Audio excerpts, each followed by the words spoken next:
आणि मध्ये कोणाचा फोन वाजणार नाही, कारण बऱ्याच लोकांचं करिअर मोबाईलने बरबाद केलेलं आहे. नको त्यावेळी नको त्या ठिकाणी नको त्या गोष्टी पाहण्यात आणि करण्यात लोकांचा वेळ गेलेला आहे. सकाळी सुद्धा मी एक बातमी बघितली की रील बनवण्याच्या नादामध्ये एका गाडीचा अपघात, 2 जागेवर ठार आणि 3 दवाखान्यामध्ये मरणाच्या दारात. कशासाठी रे हे सगळं? हे आपण सगळं थांबवलं पाहिजे. आणि मला वाटतं आज काही माझं इथे येण्याचं काही नक्की नव्हतं, औचित्यही नव्हतं, पण मी इथे आलो यालाच कॉल ऑफ डेस्टिनी म्हणतात.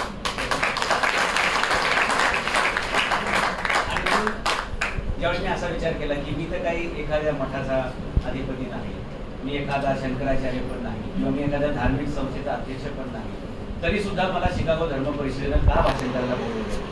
तर त्या प्रश्नाचं उत्तर मी अख्ख्या पुस्तकाला दिलं आणि त्या पुस्तकाला नाव दिलं Chicago A call of destiny. जर तुमचं नशीब, जर तुमचं भविष्य एखाद्या ठिकाणी असेल तर ते तुम्हाला खेचून बरोबर त्या ठिकाणी घेऊन जातं. जरी माझा जन्म जाधव घराण्यात झाला असला, जरी माझा जन्म पुरंदरच्या पायथ्याला एका वाड्यामध्ये झाला, माझ्या आजोबा जिवंत असेल आमच्याकडे वाडा घोडा सगळी परंपरा होती, तरी सुद्धा आमच्या आजीनं आम्हाला त्या काळामध्ये दूरदर्शीपणे सांगितलं, शिकवलं. आमच्या आजीला वाचता लिहिता येत नव्हतं, माझ्या आईला सुद्धा वाचता लिहिता येत नाही, पण तिच्यासमोर जर तुम्ही 50 कोटी रुपये ठेवले तर ते अचूक मोजून दाखवू शकते. महाराष्ट्रातील अनेक लोकांना 50 कोटी एका दिवसात मोजण्याची आता सवय करायची वेळ आलेली आहे. एकेका झटक्यात 50-50 कोटी रुपये मिळतात. त्यामुळे ते मोजण्याचं तरी तुम्हाला गणित कळलं पाहिजे, किमान मशीनने तरी मोजा. हाताने मोजायला कंटाळत असतात तर आमच्या आजी आम्हाला त्यावेळी सांगायचे की पोरांना तुम्ही काळाच्या बरोबर बदललं पाहिजे, नाहीतर काळ तुमचा बदला घेतल्याशिवाय राहणार नाही. तुम्ही काळाबरोबर बदललं पाहिजे, नाहीतर काळ तुमचा बदला घेतल्याशिवाय राहणार नाही. आणि म्हणून तुम्ही पोरांना आता हा वाडा, हा घोडा, त्याची बोट दाखवायची, हा वाडा, हा घोडा आणि हा गावगाडा, हे सगळं सोडा. म्हणजे ती आम्हाला त्या काळामध्ये सांगत होती 35-40 वर्षापूर्वी की तुम्ही ग्लोबल सिटीजन व्हा. आणि हेच ज्ञानेश्वर माऊलींनी 12व्या शतकात सांगितले ना, हे विश्वची माझे घर, ऐसी मती जयाची स्थिर, किंबहुना चराचर आपणाची झाड. आणि आज आम्ही आमच्या महाराष्ट्रात काय चित्र बघतोय? Maratha versus OBC, Hindu versus Muslim, Maharashtrian विरुद्ध परप्रांतीय. मला सांगा, जर तो संदेश ज्ञानेश्वरांचा, तो संदेश शिवाजी महाराजांचा, शिवाजी महाराजांनी सुद्धा हा संदेश दिला बरं का, मला सपटून सांगतो. म्हणजे तुमच्या लक्षात येईल की ह्या माणसाला शिकागो धर्म परिषदेनं का बोलवलं होतं. तुम्हाला प्रश्न पडेल ना की इतिहासातला माणूस धर्माचा काय संबंध आहे, धार्मिक त्या स्टेजवरती कसं काय बोलवलं जातं. शिवाजी महाराजांनी जे त्यांची राजमुद्रा आहे ना, ते आपण बारीकीनं वाचली पाहिजे. बरेचसे लोक 2-4 पुस्तकं वाचून शिव्याख्या होतात आणि मग दाड्या बिड्या वाढवून चंद्र करून असं आवाज बिवाज करत. लक्षात घ्या, जिसका आवाज ज्यादा होता है वो शत्रु का टारगेट जल्दी हो जाता है. सुपरसोनिक मिसाइल किसी को दिखता नहीं, उसका आवाज किसी को मालूम नहीं पड़ता है, लेकिन जाके डायरेक्टली हिट करता है अपने टारगेट को. म्हणून काम ऐसा करो खामोशी से कि आपकी सक्सेस शोर मचाए.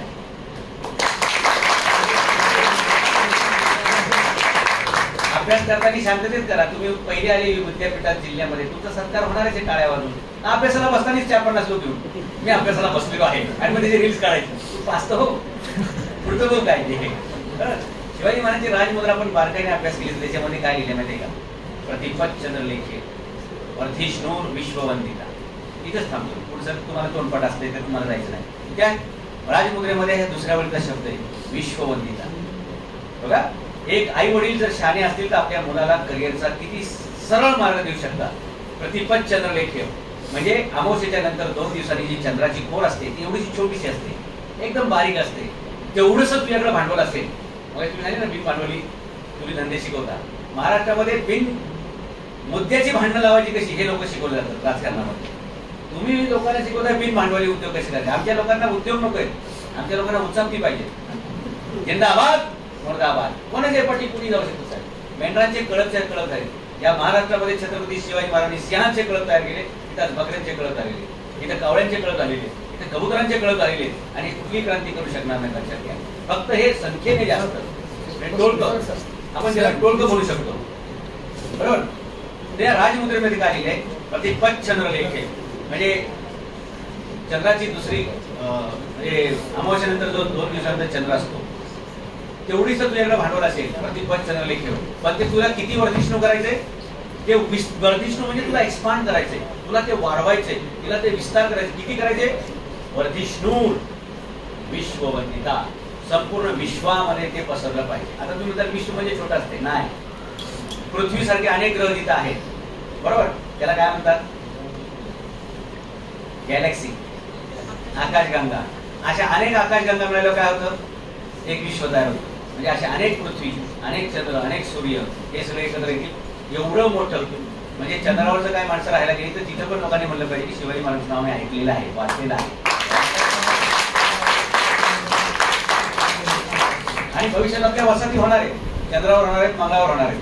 पण तरी आमचे लोक आजही सोलापूरमध्येच प्लॉटिंग करण्याला इंटरेस्ट येत आहे. ॲलन मस्क तिथे प्लॉटिंग करतोय.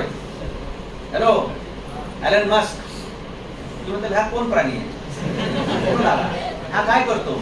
म्हणजे एवढं जर आपल्याकडे ज्ञान असेल तर आपल्यासारखे धन्य आपणच आहोत. शिवाजी महाराजांना हे त्यांच्या आई वडिलांनी शिकवलं त्यावेळी बरं का. आणि लक्षात घ्या, जर तुम्हाला मोठं व्हायचं असेल, आता मग बरं झालं तुम्ही काही मंत्र्यांना शपथ दिली करिअर संसदच्या वतीनं, आणि कोणी मुख्यमंत्री झालं, कोणी कायदा मंत्री झालं, कोणी शिस्त पालन मंत्री झालं, कोणी माहितीचं हे झालं, कोणी रोजगार मंत्री झालं, मी तुमचं सगळ्यांचं अभिनंदन करतो. दयानंद महर्षी सरस्वती या कॉलेजचं, या संस्थेचं अभिनंदन करतो. कारण जर या वयात हे बाळ करू दिलं तर आमच्या महाराष्ट्राला आणि आमच्या भारताला चांगले उद्याचे नेतृत्व, ज्या समाजाला नेता चांगला मिळणार नाही तो समाज, देश बर्बाद झाल्याशिवाय राहणार नाही. आणि ज्या समाजाला चांगलं नेतृत्व मिळेल तो समाज, तो देश पुढे गेल्याशिवाय राहणार नाही. म्हणून या मुलांमधून मला पण असं वाटलं किंवा मला पण असं वाटायचं की त्या वक्तृत्व स्पर्धांमध्ये जाऊन काय होतं, निबंध स्पर्धेत जाऊन काय होतं. पण त्या काळामध्ये माझ्याकडे महाराष्ट्र लेवलची 23 बक्षिसं होती वक्तृत्वाची. असं छोट्या छोट्या गोष्टी असतात, पण त्याचं ते रोपटं पुढे पुढे त्या मुलांच्या आयुष्याला खूप चांगली कलाटी देते. ज्या ज्या मुलांनी याच्यामध्ये भाग घेतलेला आहे, ज्यांना त्यांनी शपथ घेतली, ज्यांना घेता आलेली नाही किंवा ज्यांचे समर्थक आहेत, मी तुम्हाला शब्द देतो, आज इथे शपथ घेतलेले हीच मुलं याच मुलांना पुढे राज्यपालांच्या हस्ते आणि वेगवेगळ्या मंत्र्यांची शपथ घेऊ. खरोखर ही मुलं निवडणूक लढवतील, खरोखर ही मुलं आमदार होतील, आणि खरोखर ही मुलं विधान परिषद असो किंवा विधानसभा असेल याच्यातून निवडून जाऊन ते त्याप्रमाणे मंत्र्यांची शपथ घेतील. आणि त्या छत्रपती शिवाजी महाराजांच्या विचाराची प्रगती, महर्षी दयानंद सरस्वती यांचा वैज्ञानिक दृष्टिकोन याच्या समन्वयातून या महाराष्ट्राला चांगलं नेतृत्व देतील. पण एक गोष्ट नाही, वाजवायचं जोरातच वाजवायचं, सलग वाजवायचं, 3-4 वाजवायचं वेळ थांबायचं असं नाही. तुम्हाला इथपर्यंत आपण पोहोचू, ते बाकीची कामं नंतर केली चालतील. विधानसभेत असं चालत नाही, सभापती सांगतात खाली बसा, त्याचा गेट आहोत बाहेर व्हा. बरोबर, एका वेळी एकच काम झालं पाहिजे, एकाच कामावरती लक्ष दिलं पाहिजे. आता ज्या मुलांनी शपथ घेतलेली आहे, जे मुलं काम करणार आहे, त्यांचं अभिनंदन आहे. पण मला एक दुसरी गोष्ट सांगायची आहे. तुम्ही कधी विधानभवन बघितले का? तुम्ही मंत्रालय बघितले? मंत्रालयाच्या गेटमध्ये कधी गेलाय? आतमध्ये कधी गेलाय? तयारीत राहा, मी तुम्हाला विधानभवनात घेऊन जातो.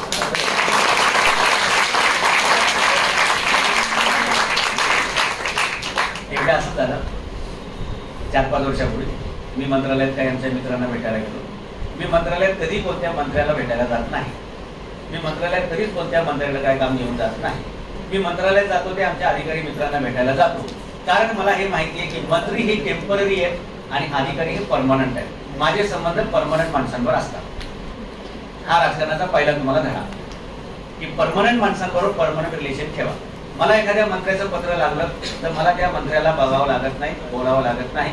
मी त्या मंत्र्याच्या पीएला पत्र देतो, त्याच्यावर चहा घेतो. 2-3 दिवसामध्ये ते पत्राचं उत्तर ईमेलवरती आलेलं असतं, कारण उत्तर लिहिणारा अधिकारीच असतो आणि सही करणारा फक्त मंत्री असतो. आणि अधिकारी म्हणतो इथं सही करायची, ते सही करून टाकतात. मग तुम्हाला हे माहित पाहिजे की सही कोणाकडून घ्यायची असते. लक्षात, तर तुम्हाला मंत्रालयामध्ये घेऊन जाणं, वेगवेगळ्या मंत्र्यांची दालनं दाखवणं, हे सगळं मी काम करेन. फक्त तुम्हाला त्याच्या बदल्यात एक काम करावं लागेल, तुम्हाला गृहदक्षिणा म्हणून काहीतरी घ्यावं लागेल.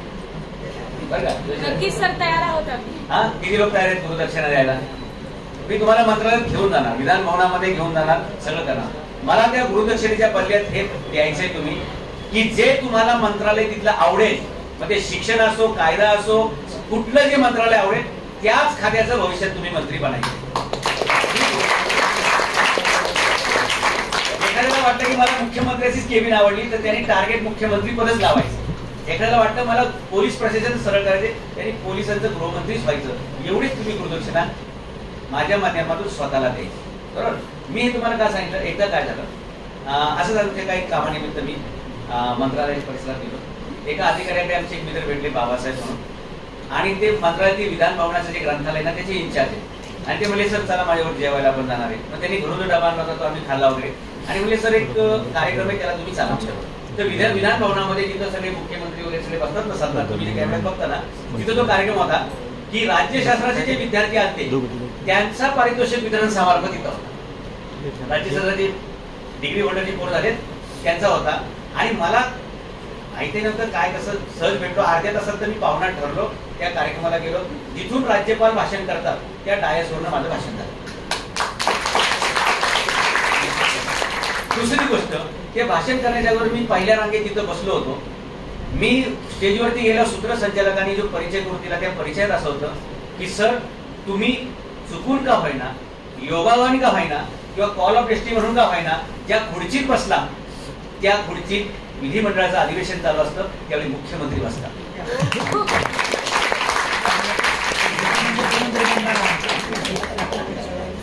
आता सर म्हणले सर तुम्ही मुख्यमंत्री बनणार आहात. सर हे माझ्या हातामध्ये अजिबात नाही. कारण तुम्हाला सांगतो जर कॉल ऑफ डेस्टिनी असेल तर कोणाचा बाप तुमच्याकडून ते पद हिसकावून घेऊ शकत नाही. आणि जर ते तुमच्या नशिबात नसेल तर कोणाचा बाप तुम्हाला भिडवून पण देऊ. त्याला कॉल ऑफ डेस्टिनी पाहिजे. त्याचं कारण तुम्हाला सांगतो. सर मी गेल्या वर्षी शिकागो धर्म परिषदेला गेस्ट म्हणून गेलो. मला त्यांचं निमंत्रण आलं. मला आश्चर्याचा धक्का बसला की मी तर काही माळा घालणारा, गळा म्हणजे टिळा लावणारा किंवा धार्मिक प्रवचन करणारा म्हणत नाही. मी तर फक्त महाराष्ट्रातील 25 वर्षापासून पोरांना एकच गोष्ट शिकवतो की तुम्ही उद्योजक व्हा, स्वतःच्या पायावर उभे राहा, स्वतःचा काहीतरी उद्योगधंदा करा, ला सोडा, शरम सोडा. आम्ही पाटील ह्यांनी, देशमुख यांनी, जोशी यांनी, कुलकर्णी हे बाजूला ठेव. तुला वाटेल ते धंदा कर, पैसे कमव. आपण जोशी वडील वाचतो की नाही. कारण केरळमध्ये एकाने खासदारकीचा फॉर्म भरला साहेब आणि तो अर्ज बघितल्यावर लोकांनी नाका मुरडली. मुस्लिम समाजाचा माणूस होता आणि धंदा त्यांनी लिहिला, धंदा व्यवसाय भंगार विक्रीचा. लोक म्हणजे भंगार विक्रीचा म्हणून राज्यसभेमध्ये जाणार. पण खालचा कॉलम ज्यावेळी वाचला ना त्यांनी, व्यवसाय भंगार विक्री आणि उत्पन्न, हा कॉलम बघितल्यावर बरेचसे लोक तर ठारच मेले. कारण उत्पन्नाच्या आकड्यामध्ये लिहिलं होतं 1600 करोड रुपये. म्हणून मी सांगतो की तुमची जात कुठली असेल, धर्म कुठला असेल, तुम्ही ग्रामीण भागातील असतात, शहरी भागातील असतात, लाज सोडून द्या, धंदा करा. अरे अंडी विका, कोंबड्या विका, इडली विका, डोसा विका. स्वतःला विकायची वेळ यायच्या अगोदर काहीतरी विक्री कला शिका.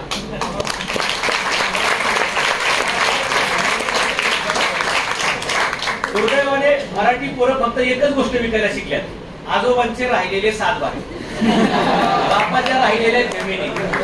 अरे शिवाजी महाराजांनी हे शिकवलं नव्हतं. शिवाजी महाराजांनी सीमोल्लंघन शिकवलं. जा वेगळ्या प्रदेशामध्ये, जा वेगळ्या मुलकामध्ये, जा तिथं युद्ध कर आणि तो प्रदेश ताब्यामध्ये घे, अंमलात आण, तिथला तू राजा हो.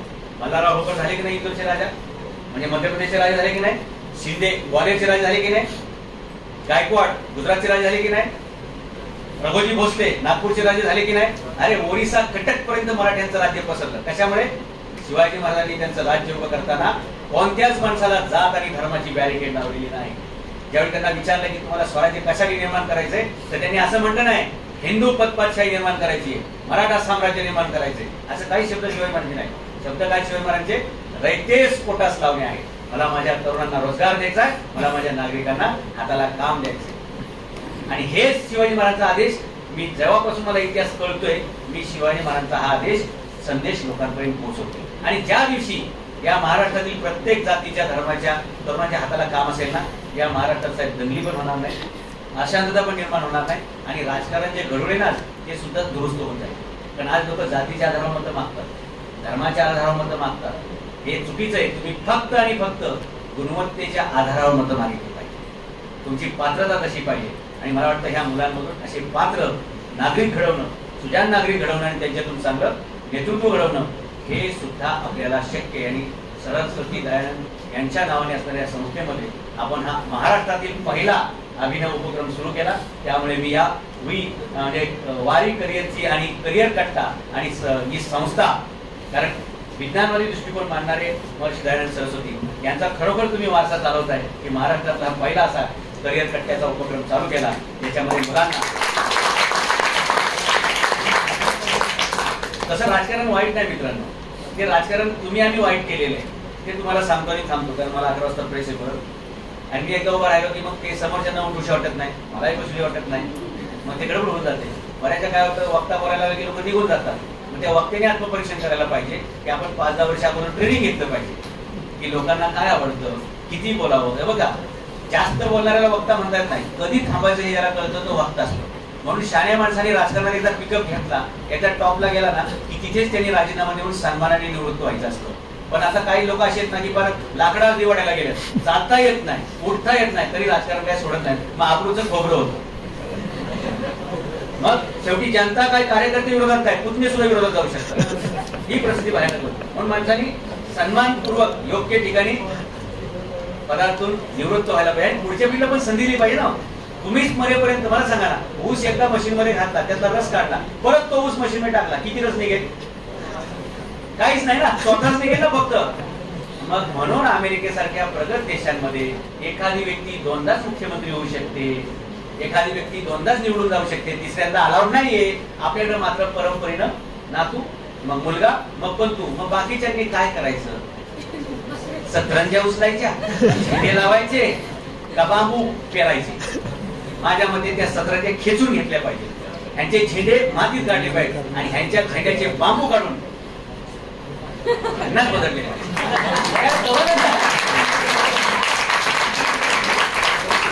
नवीन तरुणांना संधी तुम्ही घेणार कधी? तुमचीच आडनाव तुमच्याच घरात. म्हणजे काय म्हणते का, मी तर एका नेत्याची अनेक वेळा आयुष्यात भाषणं टीव्हीला बघितली, पेपरला वाचली. ते प्रत्येक निवडणूक आले की 6 महिन्यापासून त्याचे तुडतुडं सुरू. आम्ही आमच्या पक्षामध्ये तरुणांना संधी देणार आहोत. आम्ही तरुणांना संधी, तरुण म्हणजे ह्यांचा कोण असं माहितीये का? ह्यांचा पुतण्या, ह्यांचा नातू, ह्यांचा पंतू. बाकीच्या तरुणांनी काय हजामती करायची का तुमच्या नातूंच्या, पंतूंच्या? आलं लक्षात? म्हणजे एकाच घरामध्ये जर असे सगळे उमेदवार, म्हणजे महाराष्ट्रात एका घरामध्ये 3 खासदार आहेत, 2 आमदार आहेत, आणि तरी म्हणतात की आमच्याकडे लोकशाही आहे. बरोबर आहे, कारण तुमच्या घरात अजून काही 7-8 शिल्लक असतील, त्यांना तुम्ही खासदार करा.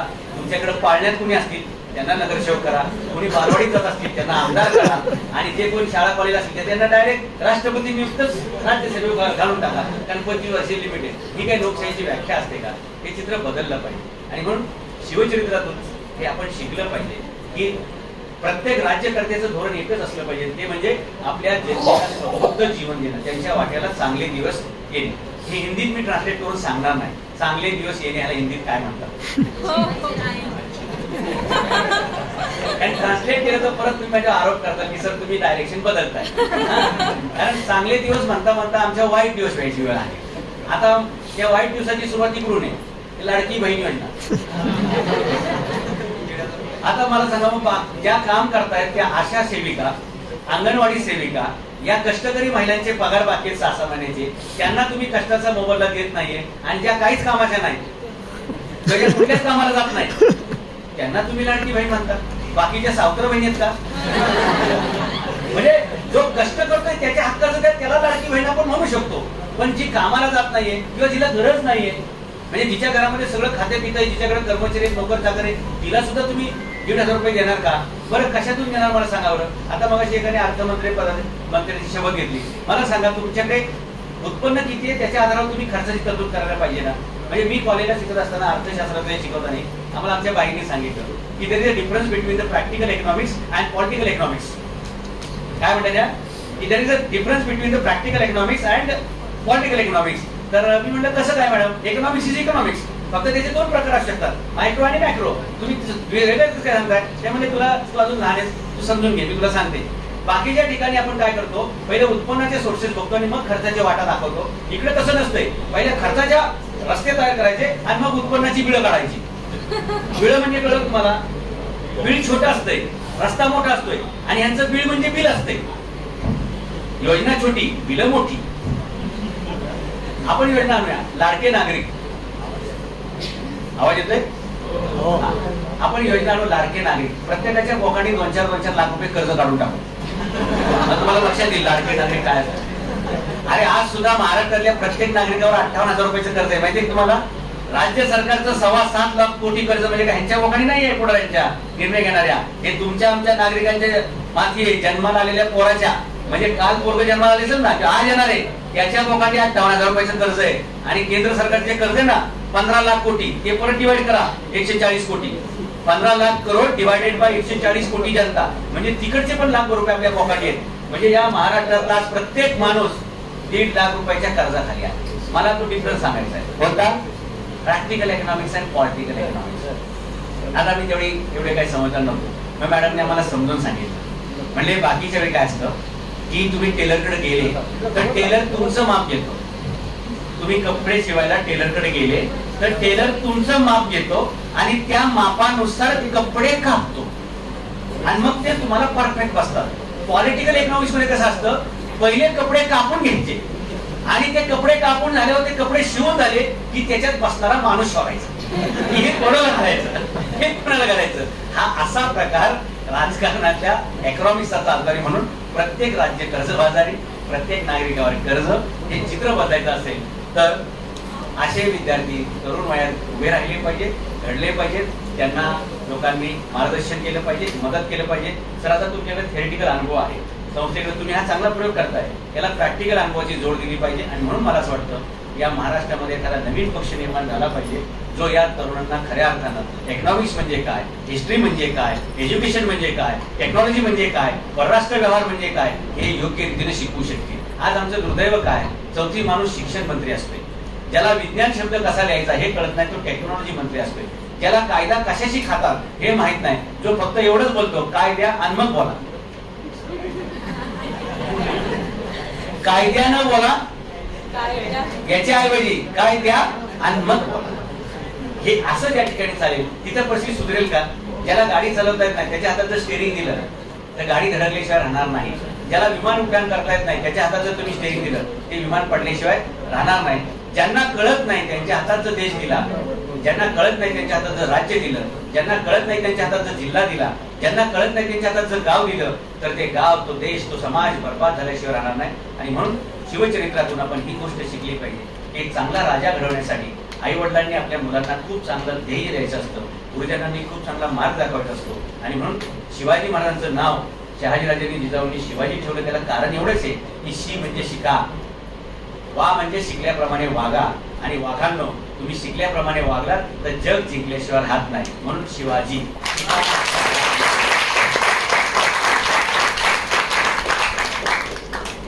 आणि ज्यावेळी शिवाजी महाराजांचे राज्य उभं राहत होतं अनेक लोक त्यांच्याकडे नोकरीला येत होते बरं का. प्रशासनामध्ये शिवाजी महाराजांच्या ब्राह्मण होते, सिकेपी होते, मराठा होते आणि सैन्यामध्ये सर्व जाती धर्माचे लोक होते. आणि जेव्हा एकदा शिवाजी महाराज सगळे जेवायला बसले तेव्हा एका मंत्र्याने विचारलं की हे राज्य कोणाचं असणार आहे, म्हणजे मराठ्यांचं असणार आहे का ओबीसीचं असणार आहे. प्रश्न त्यावेळी पडत असतील ना लोकांना, मराठ्यांचं आहे का ओबीसीचं आहे. आता बाकीच्या जाती छोट्या आहेत त्यांचं काय आपण हिशोब धरायला नको, कारण हे 35-40% आहेत, ते 35-40%, बाकीचे म्हणजे लोणच्या बापाने आहेत, त्यांचं मुख्य जेवणामध्ये काय असणारच नाही. हे राज्य कोणाचं. त्यावेळी शिवाजी महाराजांचं वाक्य होतं की हे राज्य अवघ्यांचे. अवघ्यांचे म्हणजे हे राज्य सर्वांचं आणि ते सर्व जातीपातीने रक्षावं. मला वाटतं आज महाराष्ट्रामध्ये महाराष्ट्र जो दंगली चौकट्यावर उभा आहे 2 गटामधल्या वादामध्ये, त्यावेळी शिवाजी महाराजांचा संदेश आपल्याला गावागावातील तरुणापर्यंत पोहोचवला पाहिजे की हा महाराष्ट्र अवघ्यांचा आहे आणि तो प्रत्येक जातीपातीच्या माणसाने त्याचं रक्षण केलं पाहिजे. इथला कायदा सुव्यवस्था आणि इथली शांतता ही कोणत्याही प्रमाणात भंग होता कामा नये हे आपल्याला पाहिजे. आणि जर तुम्हाला न्यायव्यवस्था निर्माण करायची असेल तर फक्त 2 गोष्टी अपेक्षित आहेत. इथल्या प्रत्येक जातीच्या मुलाला मोफत शिक्षण मिळालं पाहिजे आणि इथल्या प्रत्येक तरुणाच्या हाताला काम मिळालं पाहिजे. हे 2च गोष्टी अपेक्षित असताना तुम्ही बाकीचे भांडणं आणि बाकीची भाषणं करता कशाला. अहो हे विधिमंडळाचे भाषणं करतात ना तर तुम्हाला हसू येईल यांची भाषणं आहे. एक आता गेल्या आठवड्यामध्ये कृषी मंत्र्याला एका संस्थेचं नाव विचारलं की तुमच्या खात्याशी संबंधित तुम्ही वेगवेगळ्या वेळा नाव घेताय 4-5 वेळा, त्या संस्थेचं नाव काय. कृषी मंत्र्याला नाव सांगता आलं नाही. कशाची शेती करतो, त्याला नांगरा घातला पाहिजे आणि ह्याला पिरून ह्याचं बी उगवून त्याचं रोपट झालं पाहिजे. अरे ज्या खात्याचे तुम्ही मंत्री त्या खात्यामधल्या त्या संस्थांची नाव, म्हणजे एखादा माणूस शिक्षक असेल आणि त्याला महाराष्ट्र एज्युकेशन मंडळ माहित नसेल किंवा त्याला शिक्षण बोर्ड कशाला म्हणतात हे माहित नसेल तर आपण त्याच्या गुणवत्तेचा काय आदर्श घ्यावा. ज्यांना आकडेच लिहिता येत नाहीत अशा काय म्हणून त्याला आकडे लावणाऱ्यांना, आकडे मोठे नाही आकडे लावणाऱ्यांना अर्थमंत्री केले तर ते किती देशाचं भलं करू शकतील? ज्यांना कायद्याची फाईल कलमच वाचता येत नाही ते बिचारे कायद्याबद्दल कसे काय बोलू शकतील? हे चित्र बदलायचं असेल आपल्याला सुजाण नागरिक घडवले पाहिजे आणि त्याच्यातून एक चांगली पिढी घडवता आली पाहिजे. म्हणून मला म्हटलं ना की एखादी गोष्ट तुम्ही म्हटले सर की भावी मुख्यमंत्री तुम्ही असणार आहे.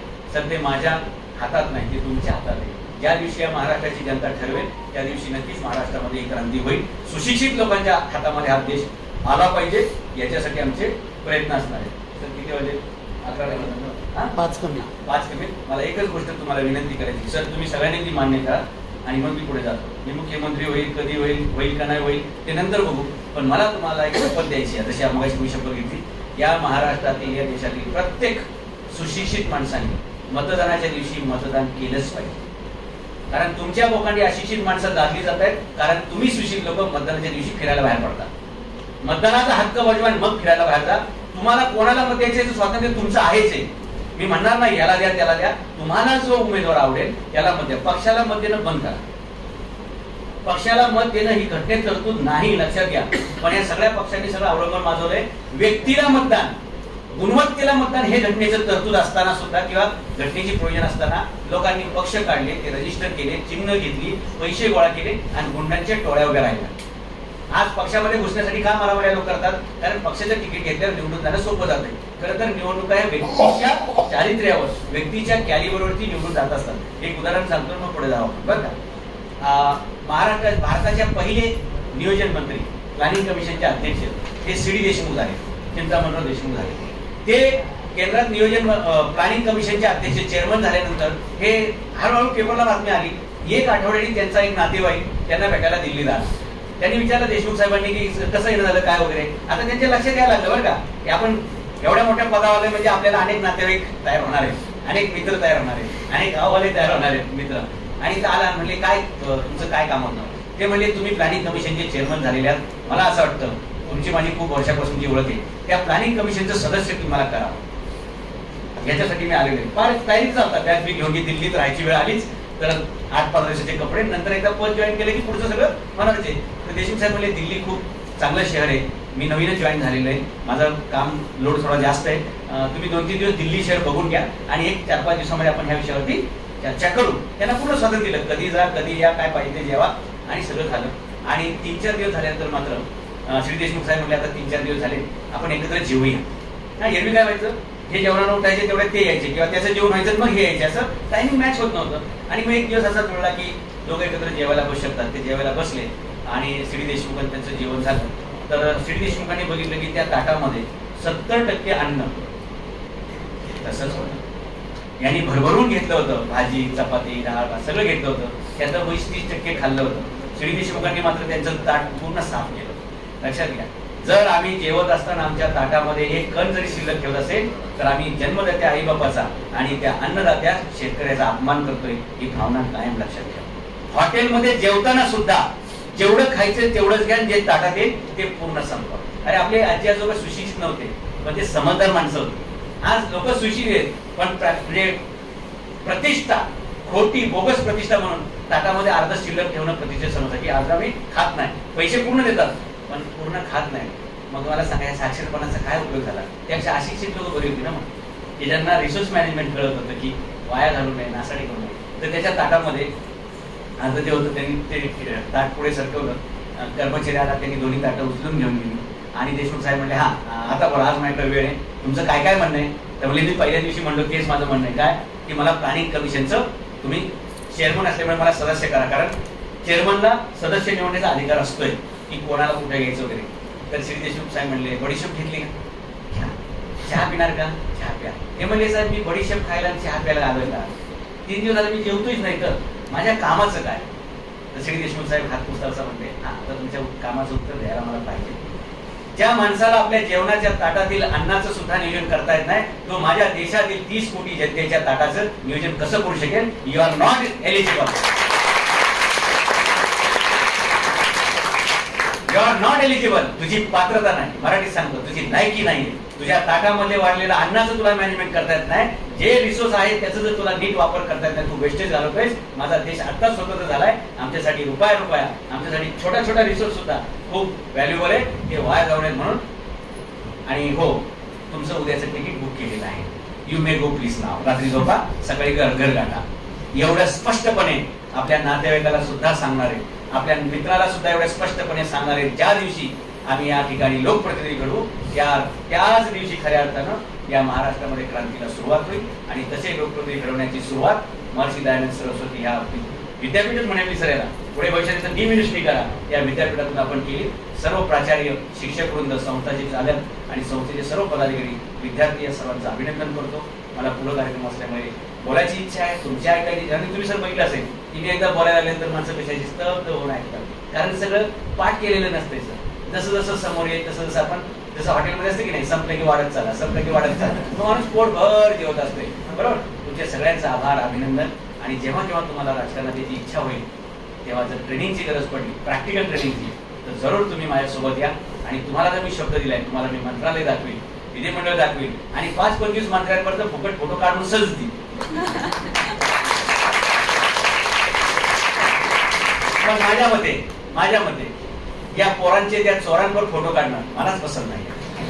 काय करायचं सांगावं. त्यापेक्षा मी तुम्हाला त्या खात्याचे IAS ऑफिसर, जे संपूर्ण प्रशासन ते सांभाळतात, त्यांच्यावर तुमचे फोटो काढून, वेगवेगळ्या खात्याचे अधिकारी जे आयुष्यभर ते खातं सांभाळतात, ज्यांना त्या खात्याची माहिती आहे. मंत्र्यांना फक्त खाण्याची माहिती आहे, अधिकाऱ्यांना खात्याची माहिती असते. ज्यांना खात्याची माहिती आहे त्यांना मी तुम्हाला भेटवेन. तुम्ही तुमचे प्रॅक्टिकल धडे त्या ठिकाणी जरूर गिरवा. आणि माझं फेसबुकला पेज आहे छोटंसं, एक मूळभर लोक फॉलो करतात, 6 लाख लोक, ते तुम्ही जरूर लाईक करू शकता. म्हणजे तुम्हाला पुढचे माझे विचार कंटिन्युअस घरी बसल्या सुद्धा ऐकायला येतील. आणि असंच माझं युट्यूबचं चॅनल आहे, त्याला सुद्धा हँडफुल पीपल आर फॉलोईंग. एक जास्त नाही, मला वाटतं काहीतरी एक 11-12 लाख लोक फॉलो करतात. ते पण तुम्ही फॉलो करू शकता. आणि पुढचं जे काही माझी मतं असतील, कारण कॉलेजमध्ये मी पुन्हा येऊ शकेल असं मला वाटत नाही, तुम्हाला पण मला वेळ येईल असं सांगता येत नाही. कारण मी युरोप, अमेरिकेपासून सगळ्या जगभरामध्ये बोंबलतच फिरत असतोय. जग फिरतच नसतोय. बोंबलत फिरत म्हणजे कळलं का, मला त्या देशात काही चांगलं दिसलं की मी लगेच मोबाईल चालू करतो आणि माझ्या महाराष्ट्रातील तरुणांना हे चांगलं चित्र कसं दाखवता येईल याचा मी नेहमी प्रयत्न करत असतो. बाकीचे लोक गुपचूप जातात, काय चोरीचे धंदे करतात मला माहित नाही, गुपचूप जातात आणि आल्यावर मग कळतं की ते युरोपला जाऊन आले. अरे जर माझ्या प्रवासामुळे जर माझ्या समाजाचा अनुभव समृद्ध होणार असेल तर मी तिथला प्रत्येक गोष्ट जी चांगली आहे ती मी माझ्या विद्यार्थ्यापर्यंत पोहोचवायचा नेहमी प्रयत्न करत असतो. म्हणून मी अमेरिकेमध्ये बघितलं, अमेरिकेमध्ये कुठेही स्पीड ब्रेकर नसतो, अमेरिकेमध्ये कुठेही गटर नसतो, अमेरिकेमध्ये पायी चालणारा माणूस नसतो, कोणीच हॉर्न वाजवत नाही. म्हणून ते देश पुढे. अशी शिस्त आमच्या नागरिकांना ते बघितल्या आपोआप कळेल आणि ते कृतीत आणतील. असे सुजाण नागरिक घडावेत, या महाराष्ट्राला प्रगत महाराष्ट्र व्हावा. असं म्हणायची वेळ येऊ नये रे की कुठं येऊन ठेवलाय माझा महाराष्ट्र. अशा परत वेळ आमच्यावर येऊ नये अशा प्रकारचे तुम्हाला शुभेच्छा देतो. संस्थेला मी आभार व्यक्त करतो की तुम्ही अचानक का होईना, म्हणजे हे काय आमच्या शेड्यूलमध्ये नव्हतं, मला झेपेल की नाही, यायला जमेल की नाही हे सांगता येत नव्हतं. कारण पुढचं आम्हाला घड्याळावर चालावं लागतं, म्हणजे घड्याळावर नाही, मी घड्याळावर चालावं लागतं. नाही तर काय होत माहिती का, घड्याळ तेच फसगत नवी. आमचं रोज असं होतंय, कारण टाइम टेबल चुकत जात आहे. म्हणजे एका पाठी एक प्रोग्राम पहिला उशीर झाला की दुसरा आपण पुढचे कॉलेज होत आहे. ठीक आहे, तरी सुद्धा आपण बऱ्याच वेळा ऐकलं सर तुमच्या शुभेच्छा नक्कीच कामाला येतील. 5 ते 6 वर्षातच तुम्हाला तुमचा शब्द खरा होईल असं मी तुम्हाला शब्द देतो.